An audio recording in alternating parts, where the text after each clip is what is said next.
Welcome back, everybody. I am so excited today to be putting on this live here, this impromptu live. I know I didn't have a bunch of time to promote it, but big announcement coming later on in this episode, and we're going to cover something that's really near and dear to my heart, a rabbit hole I've fallen down lately, and something that I think kind of goes along the same vein of some of the conversations I've been having in the veteran space, the transition space lately around technology, the tech industry, cybersecurity, and my personal favorite, AI. So I'm going to bring a previous guest on here in just a second, Tyler Nelson. I recorded with him back in August of last year. He was episode number 46. Great story if you hadn't read it. He's the CEO and founder of All Set Technologies. And his episode released in early January of this year. So let's welcome Tyler back to the show. Tyler, brother. Hey, what's up, brother? Appreciate it. Right. Yeah, man. It was great to have you back here, doing this, 8 months later? Yeah. It's, man, I can't believe it's been 8 months. It's been a wild ride the last 8 months. Dude, so let's, you came on the show in August of last year.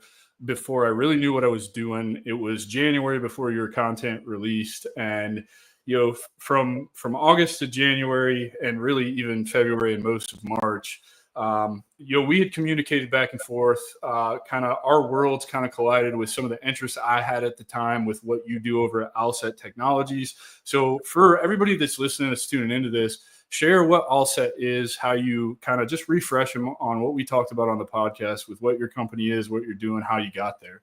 Yeah. So during the podcast when we filmed, we had developed a cybersecurity reporting tool for the DoD primarily. Around the time that we filmed that podcast, we were having some internal discussions about pivoting into the AI space and what that would look like, how we would offer those services, simply because we had been leveraging it internally in the process of developing that tool ourselves, and even with some of our own processes. And then shortly before that, we had been asked by a company to do something for them, to kind of create a solution for them to find some data that they were had stored in random places in a file share.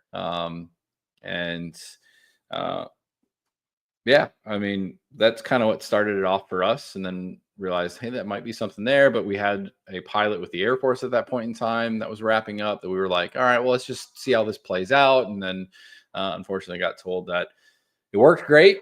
They were really excited about it, but the process to get that software into the DoD and into the DoDIN was changing, requirements were changing, and didn't want to put us through the rigmarole of all the entire process that's required of getting your software inspected and have to change it in 6 months and start the whole process all over. So they told us to hang tight for 6 months. They'd reach back out to us. So as I guess maybe good businessmen would do, they would kind of scan the market and be like, what are people actually asking for? What are people asking for just in general that we can leverage to generate revenue and solve some problems? And that's shortly after that, we started an accelerator through Generator in their G Beta program. And we started that on day one and said, we are going to pivot and we will spend the next 2 months. So we spent half of October, all of November, and half of December basically in that accelerator, pivoting from cybersecurity reporting tool to an AI automations agency and being able to provide AI solutions for small and medium-sized businesses. And launched officially in January, or pivoted officially, made the official announcement that we had changed. We moved into the AI space and got linked in with an international community, and took some lessons that we learned from it's an AI accelerator.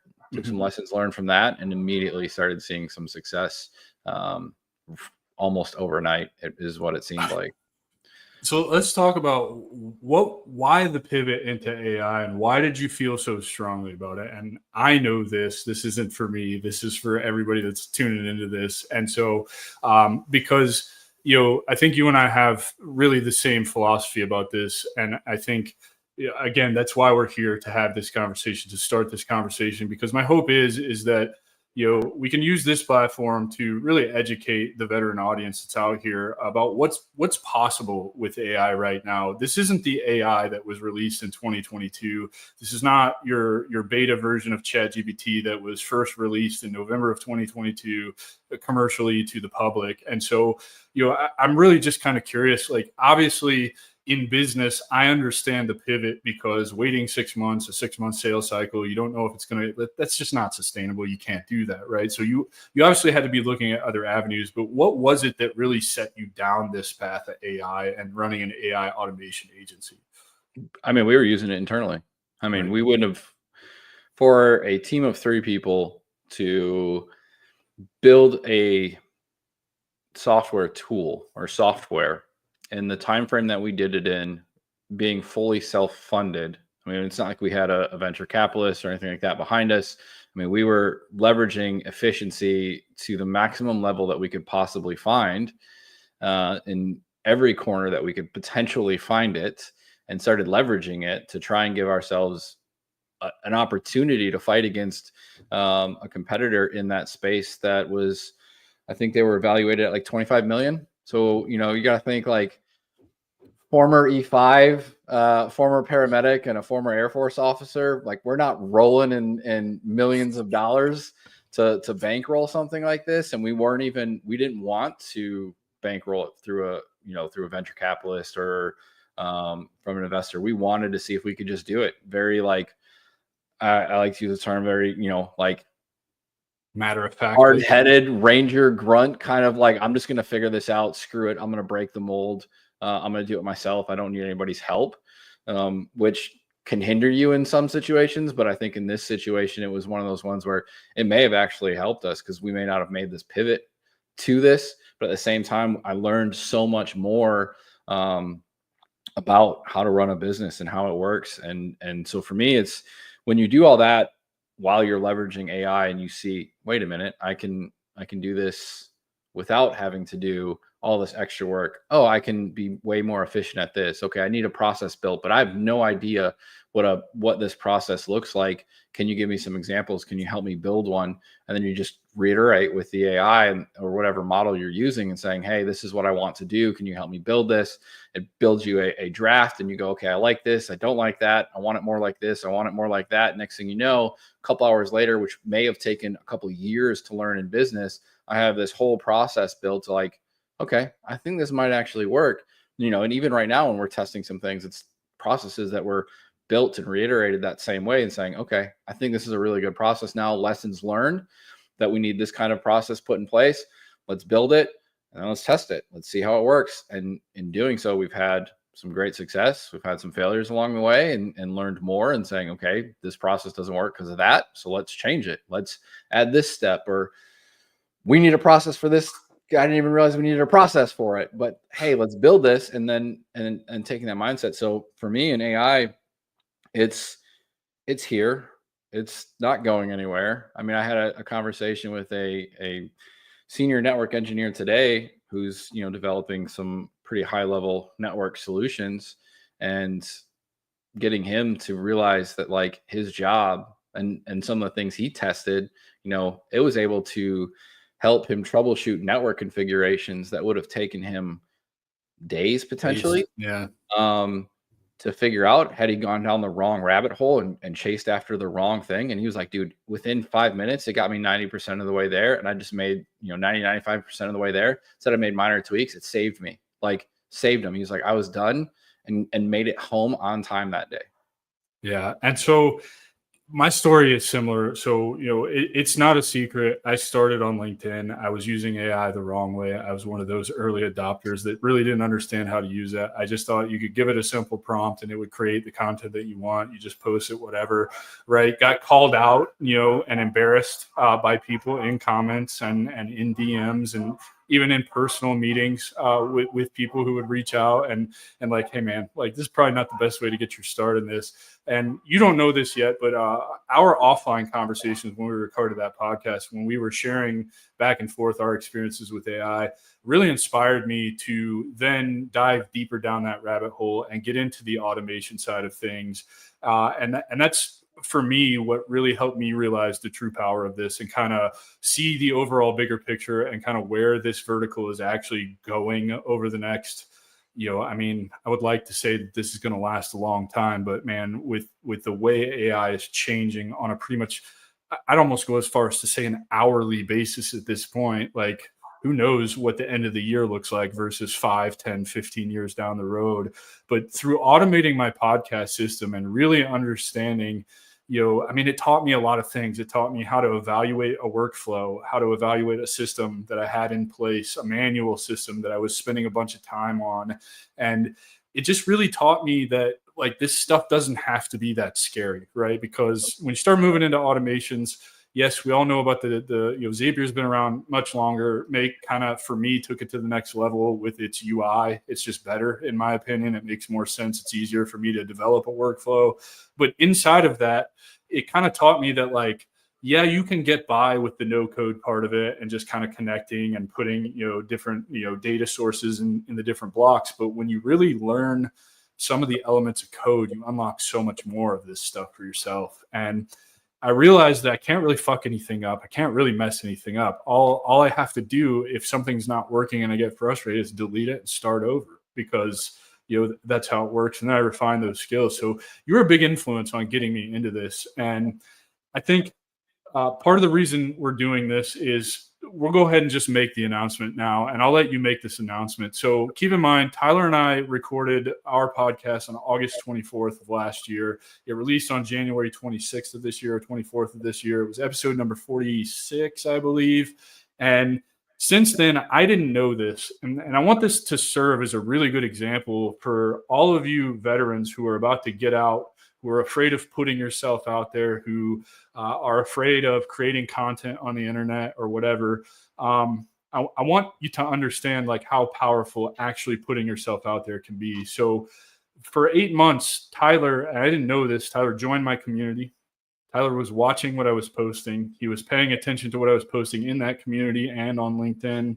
And on March 24th at 9:21 p.m. East Coast time, I get this text. You got 10 to 15 minutes? I have something to run by you about AI consulting. Might 1099 you on something if that's what you want to get into. And so if you haven't figured out where this is going by now, I'll let Tyler make the announcement. And kind of what led you to make this decision and actually send me that text, brother? So yeah, we'll just start with the announcement. We have officially brought Adam on as our CTO of Allset Technologies. So congratulations, brother. Super excited to have you. I know we've had a lot of conversations, a lot of talks, and we align on a lot of things in the direction that we want to push Allset Technologies and where we think essentially in AAA should go, how we should push it, and where we can leverage the best things to make that happen. Super exciting to have you. It's exciting to be celebrating. Here. But I really want to say, like, it comes from the fact that you were just like, you weren't, hey, I know everything about this stuff. I'm super awesome. You were very transparent. You were like, this is what I know. This is what I don't know. This is what I'm doing. And this is what's working for me. This is how I'm leveraging the tools that are out there to try and, again, be as efficient as possible at what you're doing and what you were making for yourself. And essentially, I even believe you made a few things for a couple other people, which is super awesome. Because again, like you were saying, a lot of people don't realize, and this is going to go to the whole purpose about the being vulnerable and putting yourself out there is, Adam found me because that's what I was doing. I was just posting about myself and the things that I was doing. And I focused on three things. It was cybersecurity, being a veteran and a business owner and a failing business owner and entrepreneur at that, and rescuing dogs and raising boys. And that was, so 4 things. Those are 4 things that I talked about. And it was just me. And Adam reached out to me and was like, hey, I think you'd be a great guest on my podcast. And then from there, as he mentioned, I just kind of paid attention to what he was doing. He hit me up. I don't remember when you hit me up, but you were like, hey man, can you talk to me about this AI stuff? I have an idea for something. I might be a competitor of yours. But I really just appreciate your opinion on it. And you can tell me to fuck off if you want to. I forgot about that conversation, to be honest, dude. I totally forgot I reached out to you. I was like, yeah, like let's have a conversation. And so we talked, and so I do remember that. And that it was from that moment I was like, I'm just gonna see what he does with this. Does he actually do something? We had here and there randomly, like, dude, where are you working on? Where are you at? Yeah, man. I remember one point in time, I think it was like early in January, and I was like, dude, I'd love, if you're doing stuff in Make and I have something for you, I'd love to reach out to you and give you some work if possible. We'll make it happen. And we never did. Nothing ever fell that way. But I was still just kind of paying attention to what you were doing. And internally, we made a big change within the company, and we wanted to bring on somebody that was going to push in the same direction as us. Our former CTO, unfortunately, still really good friends, but there's certain things that he wanted to work on that weren't essentially the focus for us and what we wanted to push towards. So we kind of said, all right, hey, no worries. You go your way, we'll go our way, but we'll still support each other and ensure that, if you need anything, we're here, and vice versa. If we need anything from him, he's there as well. And so then Michelle and I, we kind of looked at each other and like, okay, let's see what we have out there. Let's see what we can do. Let's see what we want to do. And it was at that point that her and I were like, all right, let's really push in the consulting side. We know the space pretty well. We understand how it works with businesses, and we can speak to it really well and find some holes for people and kind of point them in the right direction. And I think right around that time is when you and I had a conversation about it, and something just clicked in my head. And during that conversation, I was like, would you be interested in doing more? Sure would. Yeah, I sure would. And so it was very organic. It wasn't like, yeah. It wasn't like I was beating down Allset's door, like, hey, you guys want to hire me as a consultant? Like, I would like to get my foot in the door with this. Like, hey, hire me. And, to speak more to this from my side, it's like, I had been doing stuff with the automations. I have, I think, currently 12 or 15. I can't remember, mainly because they do everything they're supposed to do with very, very much hands off, maintenance, just with the simple ones that I have running to manage my podcast. But between 12 and 15 that I have running, I rarely do any of them throw errors that I have to go fix. And if I do, it's like a timeout error, or it's, you ran out of API credits or some stupid shit like that. It's usually a pretty quick fix. And so, I started to realize kind of the power of this. And I started to realize, like, well, if I need this, other people could benefit from this too, right? And I sat with that for several months, just kind of trying to build an offer, trying to put together kind of a structure for, I didn't necessarily want to go the agency route, mainly because I kind of want to just productize some different systems and just sell those on repeat or whatever. I didn't really want the agency management side of it. And so I was in my way for a lot of that. And then fast forward to the beginning of March, I got picked up for the IVMF EBV program, which is one of the best weeks of my life in Philly that I've had in a long time.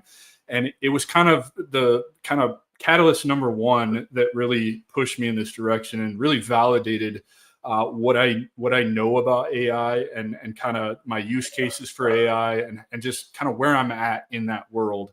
And so being at EBV, being around other veteran entrepreneurs, some they're in varying different degrees of where they're at in their business. One has been in business for 23 years, and some don't even have an actual business. They just came there with an idea. I was one of those people, and I chose AI automations as my business idea. And, the way that program works is there's 3 weeks of online coursework that you do. It's like 6 hours a week. It's pretty easy. You do some group discussion stuff on a group forum. And when I showed up in person to the first day of class, it's like 4 of the cohort members are like, I've been waiting a month to talk to you because of the AI stuff, right? And they're not using AI. And then others had been converted, just completely against AI. This is an AI agency, Brandon, and it's going to take over just about any function you can think of inside of the business. So if it can be and should be automated, there's probably a way for us to build a system for it. Hopefully that answers your question, brother. So anyway, 4 people inside of the cohort were just completely agnostic to AI. They didn't want anything to do with it. And by the end of the week, they're listening to me ask good questions, kind of regurgitating knowledge, whatever, showing them how to leverage this. They converted and were using AI to create their pitch decks or to, run ads on Facebook for their landscaping business. And it was like, man, like this is really cool. But one of the big parts of that week is John Russo from B2B Fusion caught me in the hotel bar one night after class as Luke and I had been working on our pitches. We wanted to get some dinner. He was at the bar. He recognized me. He's like, "Hey man, can I buy you dinner? I want to talk to you about AI." And I was like, "Oh shit. Like, well, what is this?" Right. Like, and really the whole premise of that conversation was he was testing my knowledge, but also telling me he's a customer. He's like, he wants the solutions that I have in my head that I haven't even validated and built out for myself yet. And so that was wake up call number one. And then fast forward, you're reaching out to me at 9:30 at night on a random whatever day the 24th is. And it's like, okay, I from the EBV experience, I kind of wanted to get my foot in the door with consulting because I enjoy the aspect of going to somebody's business, talking to people, understanding their workflows, their systems, and then sitting down with them and really figuring out how to.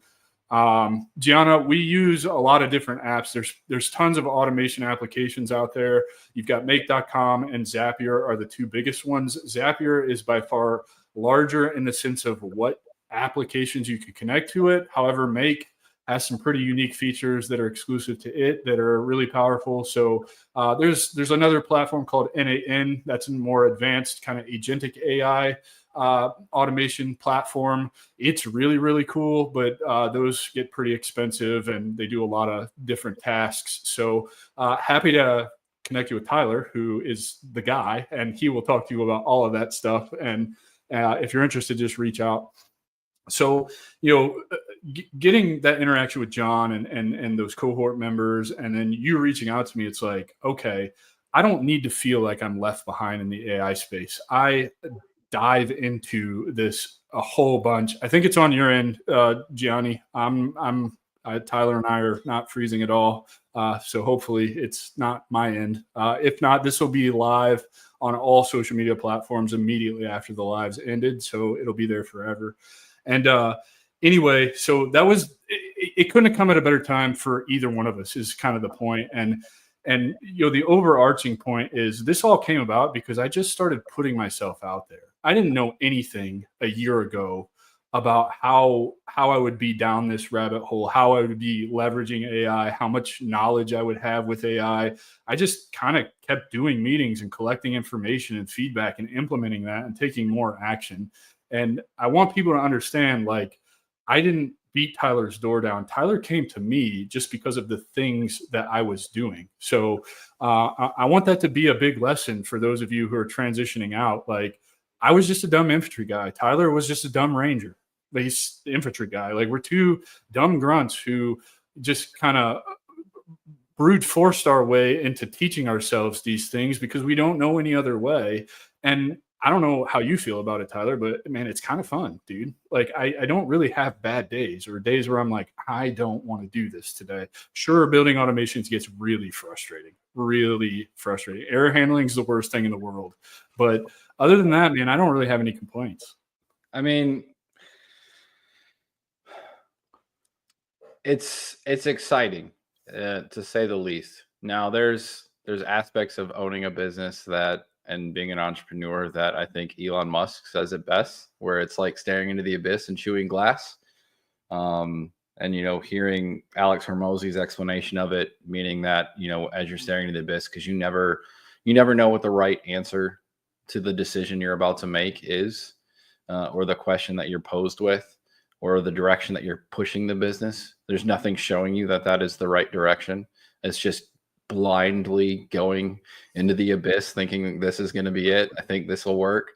Maybe eventually I'll land upon one of these stars and I'll have my unicorn, or I'll solve a bunch of people's problems. I'll help a bunch of people. I'll make a massive impact, which for me is really the driving point behind why I started this business, which we can get into that a little bit more. But and then the chewing glass part. I mean, it was tough, man. I mean, Ryan, our former CTO, he's a really good friend of mine. We started this venture together a long time ago, back when him and I started doing some ventures together back in 2017, when we survived Hurricane Harvey together, and we're out running around helping save people. So it goes deep, it goes real deep. So that, that part was kind of like chewing on glass, and staring into the abyss all at the same time, because I didn't know whether or not that was the right choice. But conversations afterwards, him and I have had since then, it definitely was the right choice for both of us. Obviously we're here today, Adam, with you, and making this announcement and pushing forward there, which has me extremely excited, because I think we have a lot of things that we're going to be rolling out here in the future that are going to be awesome. But I think for me, like the really the eye-opening piece was that, and why we really decided to make that pivot even, was when we look at the capabilities of AI. I don't think there's we don't need to beat a dead horse on its capabilities and how awesome it is and can be. It's scary for some people. I understand that. And, there is a dark side to it, that it will replace some people. But it won't necessarily just outright replace people. It'll be people that are utilizing AI and leveraging it that will be replacing the people that don't. And I want to make sure that we really beat that point home. You as an individual, we're all replaceable, every single one of us, right? It's the people who have the leverageable skill and the knowledge in that skill that are going to replace the people who don't. And you can go, the AI Explored podcast with Michael Stelzner from the Social Media Examiner is one of the best AI podcasts that's out there. And you could go listen to this podcast and you can hear these giant digital marketing companies and how they're shifting their employees' mindset towards AI. And that's how they're presenting it to them, is like, you are not going to be replaced unless you just absolutely refuse to learn how to use this technology. So please get that out of your head right now. If your barrier to touching a large language model right now is, I'm afraid of it, it's going to replace me, I don't want anything to do with it, you're kind of already cooking your own goose, man. Like, you're really truly going to get left behind. Like, I don't know how else to tell you that. And so I encourage you to just realize, like, if I want a future and want to future proof as best I can my position, I should learn how to leverage this technology. That's really all we're saying. Yeah. I mean, let it do all the light lifting for you. You do the high value things that you're being paid for. I don't know a single person that has a job that only has one responsibility and one function within their job. I haven't seen that in a job posting in a long time. And, it's generally like, you're going to be responsible for this. Okay. Well, what if you took 5 of those things and just got rid of them and they were completely off the table? How much more time would you be able to spend on the higher value things in your position? How much better of a quality of life would you have then, right? Like, you're not doing the mundane, boring tasks. So you're like, oh my God, I got to fill out this Excel spreadsheet for the 7th time this week. And then you get done with it and your boss is like, yeah, I need you to redo it because we had some new data come in and you got to fix it. And it's like 8 o'clock at night and you're like, dude, it's Saturday. Like, what do you, we need it by Monday morning. And you're like, come on, right? Like, no, I don't know how many people have to deal with that, but it's like, it's one of those things where, could it have been leveraged by AI? Could that have done that for you? What does that quality of life then look like for that employee? So as a business owner, what does that look like for your employees? How much more time can they spend on the higher value things that you're paying them to do, not the mundane remedial tasks that you're basically just throwing at them because they have to get done? Can you replace it with something else? And what does that ROI look like, right? How much can you return your investment on an AI solution that now your employees are staying with you longer because the quality of life is better? How do you quantify that ROI? I mean, I can quantify how much time it saves and what that cost is there, and over 3 years, what is the percentage you should see? But I can't quantify that aspect of it, which I think is a massive thing that most people aren't even thinking about right now. Well, I think you can even speak to, just like with some of our most basic systems, you're looking at a minimum of 700% ROI on what you would pay us to implement a system versus what you're going to get out of that system. And so what does that mean for you as a business owner? That means if you're a small business owner and you're looking to scale, you're going to have a whole lot less pain and scale a whole lot faster, because now you're taking all these manual, time-consuming tasks off of your plate, which allow you to focus on the big hurdles with scaling, correct? Yeah. Like, yeah. and moving beyond that, like with some of these other tools that are out there, everybody wants their own SaaS app now. Everybody, you look anywhere online and SaaS it's fucking everywhere, right? But here's the deal. Tools now exist where in a day you can get a minimum viable product if you're willing to, just suck it up and brute force your way through it and try to understand. Like this levels the playing field for the non-technical and the technical alike. And I can say this with confidence because I spend a majority of my free time working on learning more about AI. And I subscribe to some communities and some forums and some YouTube channels where you have 20 to 40-year senior software engineers who are using these tools. And they're saying in their videos, in the last 6 months, I've written more messages to the agent in this tool than I have written a line of code. Well, what does that tell you? Yeah. What does that tell you when senior devs are using these tools to shortcut their workflows? Was it Sam Altman that tweeted it? Because a bunch of people were asking him, like, what is the best programming language to learn right now? And it's AI. It's English. English. And the reason why is because that's how you prompt the AI, is in plain English. Learn English, and you can become a coder. You can become and the great thing is the actual space, or at least the AAA business model that I'll give credit to Liam Motley for coining that phrase, which kudos to him on a lot of things for me and for our business. And shout out to you for actually being reached out to Liam for joining his accelerator and then just taking massive action and following the plan. Like it just speaks more to like kind of why we're aligned in this partnership and all of that. It's like really it comes down to just being massive action takers, I think. Yeah. Oh, for sure. I mean, I'm a firm believer of aggressive patience. That's yeah. But the actual business model of a AAA is only a little over almost 2.5 years old. And really it's less than that. I would say probably 2 years, because when ChatGPT came out with 3.5 and made it available for commercial use, most people were just like, oh my God, it writes papers for me. This is awesome. It's going to write me this email. This is sweet. I don't have to do that. Just write me this email about this. Boom. All right. Copy, paste, send, right? Or in your case, write me this LinkedIn post, which I did plenty of it too. I think everybody did at first. But so you got to think, like, it took a few months for that business model to really kind of come to fruition. And it wasn't until the beginning of 2023 that people actually were like, I can build things for other people. This is cool. Let me make money doing it. Let me solve their problem, and I can charge them for it. And I can leverage the experience that I have there to turn into a business model. So it's really only a couple of years old, and which is crazy. So it leads to a very interesting place where who is the expert, right? Like, start asking that question. Who has a decade of experience of building these GPTs and solutions for people?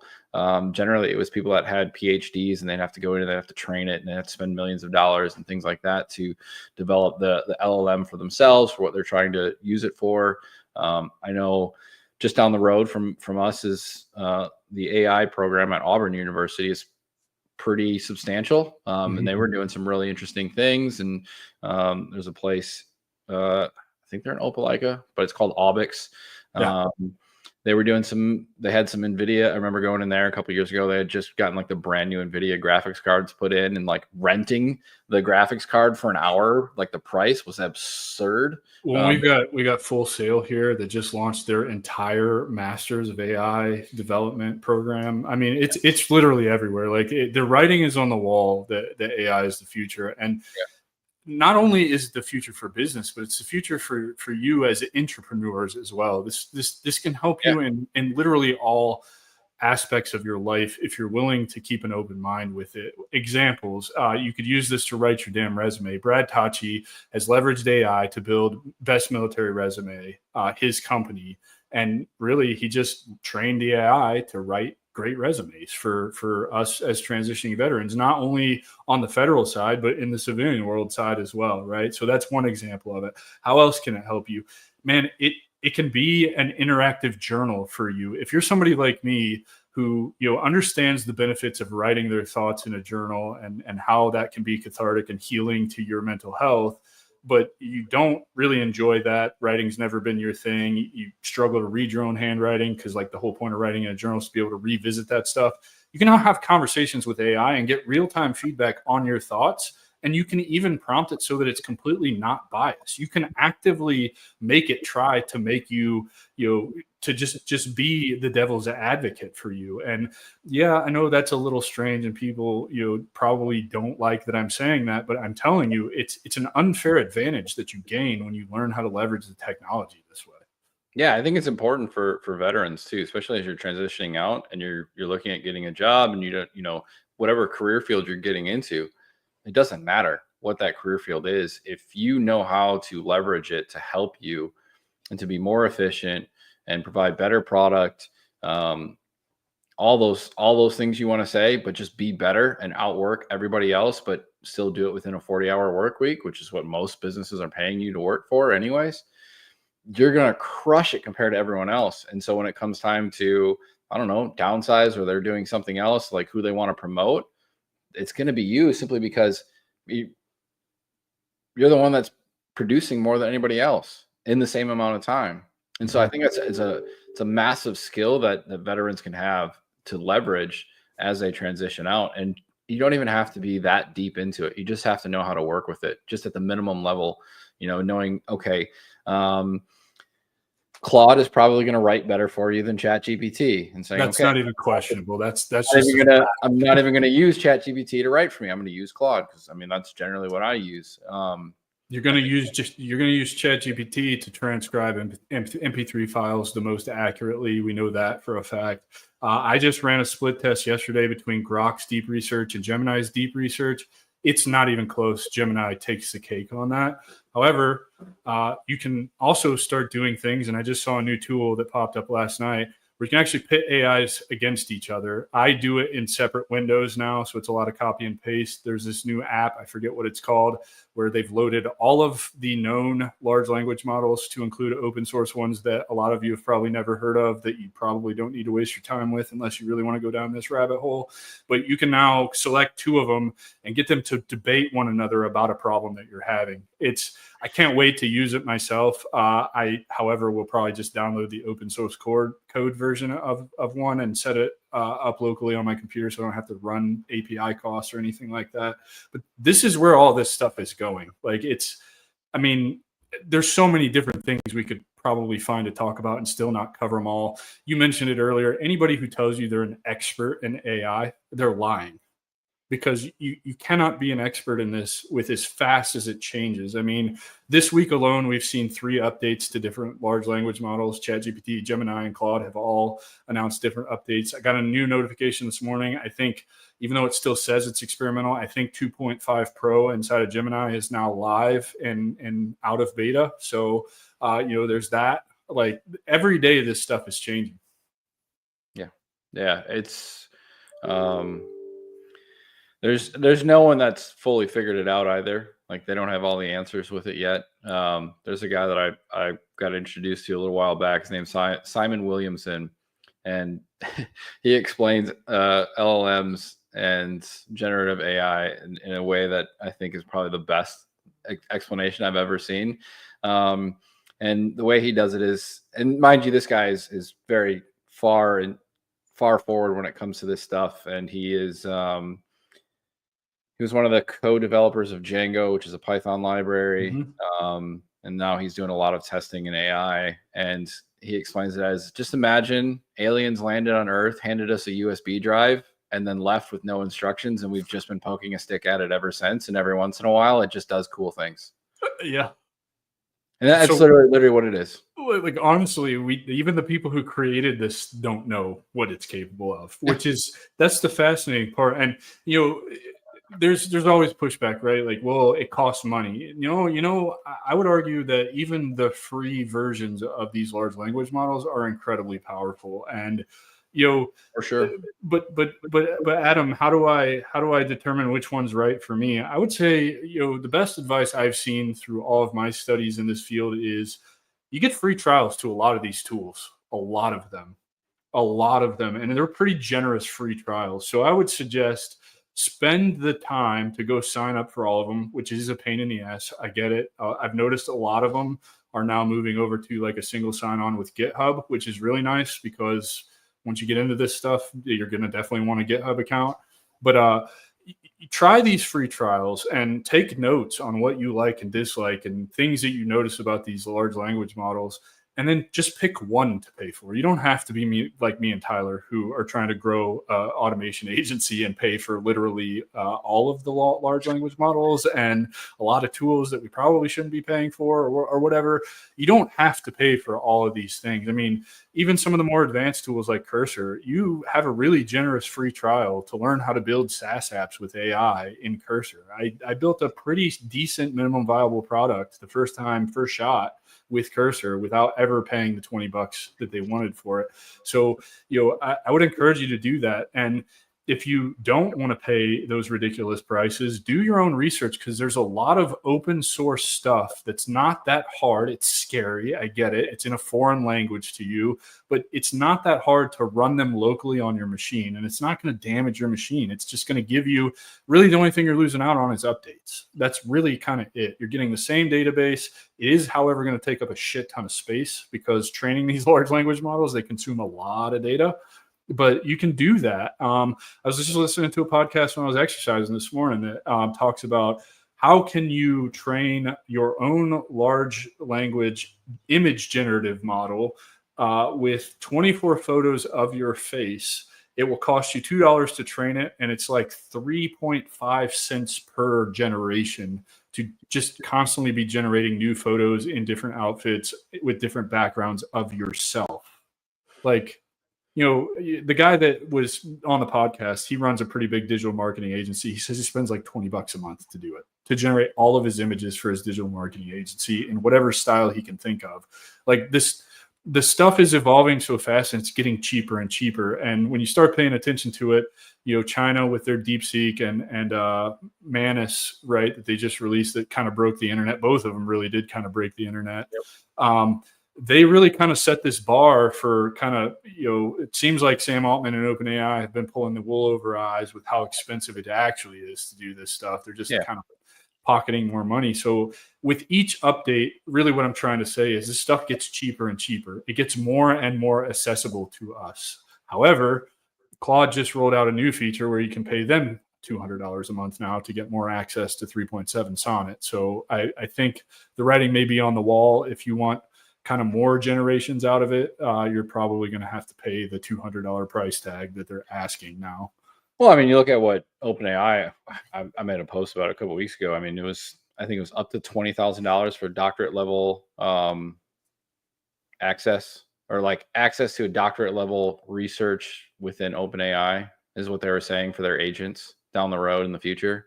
Like 20 grand a month for that. Like, you're absurd. Like, it's just going to make it almost out of reach for anybody, any average person, which, then you see DeepSeek come out and they're like, oh yeah, we can do it way cheaper and better. Oh yeah. OpenAI or ChatGPT had the answers to the math test, and DeepSeek still did better on the test. Yeah. So, but I mean, certain ones have been optimized for certain things better, right? They've been trained certain ways and they work better with certain things, obviously, as we're seeing and we're experiencing. But I think, these local models, there's definitely a lot of play there in the future. It's going to get better than what it is now, and it's going to get there a lot faster. And I mean, we're on 50 series graphics cards with NVIDIA, and we're finding 7 series, right? 7020, 7080. I don't know, dude. I haven't built a PC in forever. Oh, they're on 50s. Maybe I'm wrong. But I'm an Apple Silicon guy, so you just leave me out of this. But the 3090 is that the one that they're using for these graphics card for LLMs running them locally, which is weird because it's 2 generations behind what's available right now. But I mean, you're getting the most bang for your buck out of that 3090. So there's some, it's going to get better. They're going to get lighter. They're going to get faster. And even when you're building solutions and you're looking at it, the ones that cost less to run, the ones that are the fastest are actually the older models. So there is some ways there that I think, based on how well you can create a solution and how well you can prompt it, you can start using these more, I guess, legacy models or older models or lighter weight models that are going to have a massive advantage down the road. But I think, it's also in how your capabilities of building them. Are you actually taking the time to optimize everything on your end so that when it does hit, you're using the lightest model possible? But it just takes time and takes time and learning how to write prompts and really well engineered prompts and reiterating it. But that's not necessarily needed for the average user. We actually have a solution for that about to drop here in the next couple of weeks. I will be launching it's not going to be free, sorry guys, but very low cost, very thorough prompt engineering course for veterans. And I think, I don't want to misspeak because it's not my company, but I think Tyler and I are on the same page with this. This announcement is in no way, shape, or form mean I'm going to stop doing TSV or the veteran advocacy. In fact, Tyler won't allow that to happen. This is a big piece of this. I think the direction, or at least one of the directions we are looking to head with Allset Technologies, is we are both combat veterans from the United States Army. We uniquely understand the problems and the situations that you guys are going through. So we really want to target the veteran entrepreneurs out there. I know there's a ton of you guys out there that are on the fence about AI.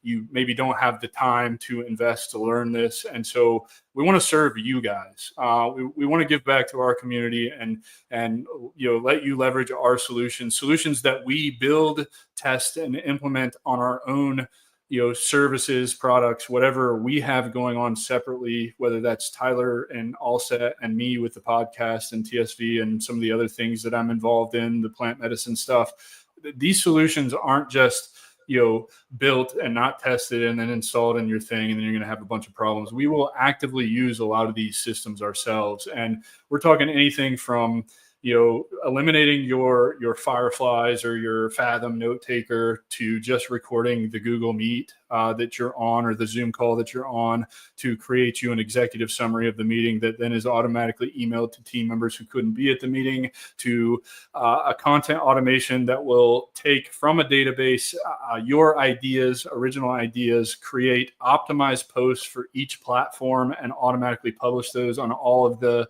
major social media platforms that you identify you want to be playing on, all the way to seriously custom solutions. We were working on one earlier this week that kind of fell through that I think was pretty amazing, that I really got to cut my teeth on what this looks like with some different modules that I'm not familiar with for some tech stack that I've never played with, and pretty quickly was able to flesh out what the automation would look like and how many steps there would be to that automation. And I think the guy realized like how expensive it was going to get really quick, but just didn't understand the ROI it was going to bring him. So, we really do want to help you guys. We want you to leverage us and our knowledge and all the work that we've put into this to be able to help you and just future-proof your business and get you ahead of the curve now. Am I misspeaking there?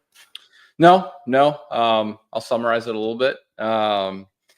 It's really about helping, the veteran entrepreneurs become an AI first minded business, right? If you look at, I love to use this example as much as I hate it sometimes, but when you look at what Amazon did, right?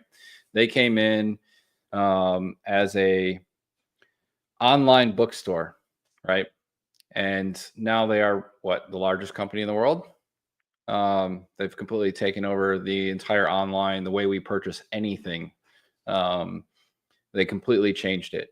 And simply because they were a web first minded business, right? They built processes and they built their business model on it being website and online first, right? And so I think helping you guys understand the AI revolution that's occurring right now as we speak and getting you guys to become that AI first minded business in your industry is going to give you a massive leverage, and who knows what can happen. I mean, look what Amazon started as, an online bookstore. It did not start as a streaming platform. It did not start as a online store. It started as an online bookstore, and now look in his garage.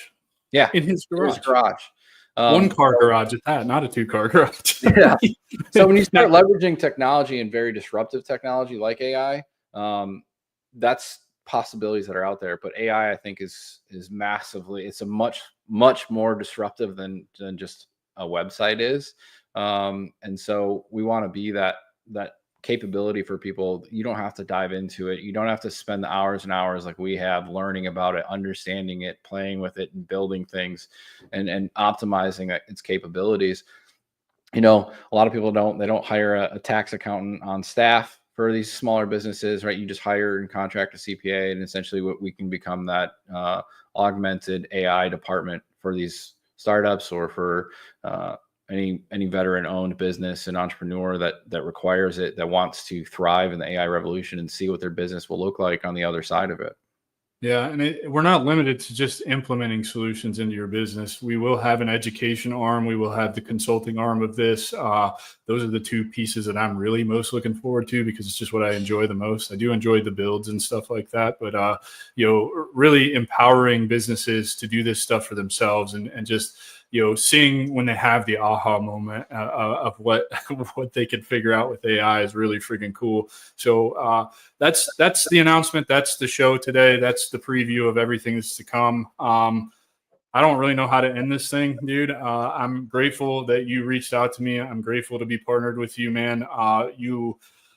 Dude, I can't thank you enough, man, for being here today, giving up your time, because I know you've got other things going on, and for bringing me on board and trusting me with this, and just it's cool how the stars aligned. And I want this to serve as an example for all of you service members that are about to get out, or that are struggling while you're out.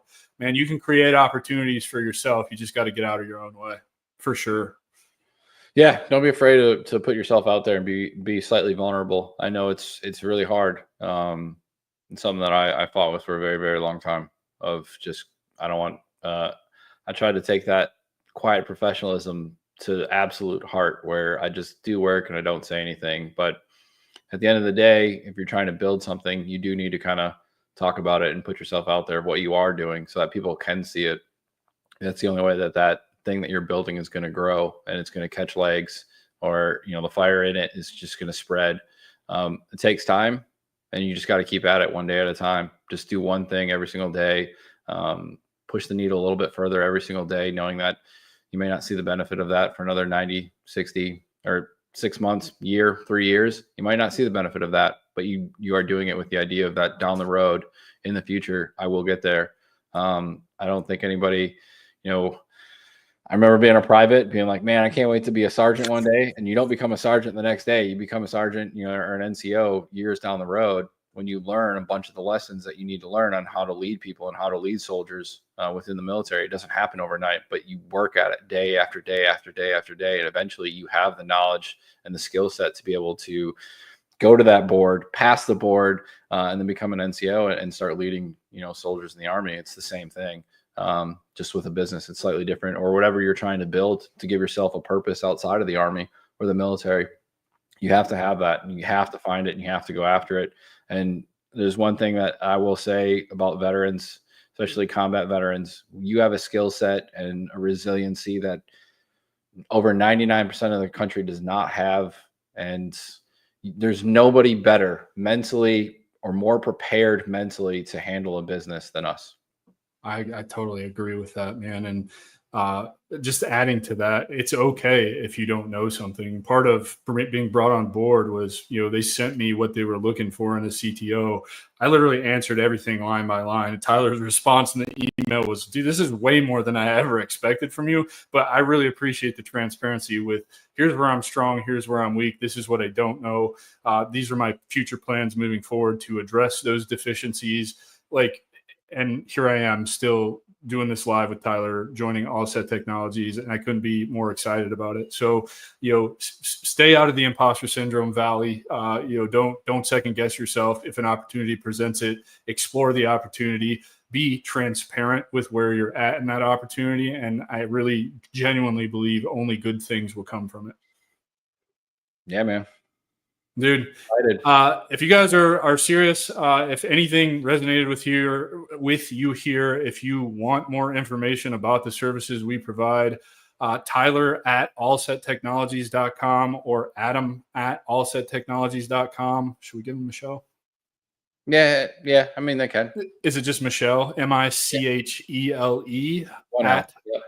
Yeah, Michele at allsectechnologies.com. Reach out to any one of us, and we will help you get on a discovery call and really kind of help you flesh out where you can take your business with AI solutions, depending on what you're looking for. I appreciate every single one of you tuning in here today, guys. I really appreciate all of you who have paid attention to my journey, and I really genuinely hope that this serves as just kind of a reminder of, a year and a half ago, I had nothing. And here we are today, just because of the action that I took. I'm a CTO of a damn company that's going to be worth $1 billion, guys. Like seriously, man, you create your own opportunities, and you'll never convince me otherwise. And it's the most fun I've had my entire life. Again, I appreciate you tuning in. Tyler, thank you so much for everything, brother, particularly for doing this. Thank you. I will catch you guys next week. Well, no, probably not. I'll have podcasts coming out next week, but those aren't recent. And I'm having hip surgery Friday, so I'm going to be down and out for a couple of weeks, guys. I will see you guys in the very near future. Please reach out to us. We want to help you, and we want to make money too. Like, that's just kind of a given. So, that's attached to it as well. But reach out to us if you're curious, and we'll get you squared away. Take care, everybody.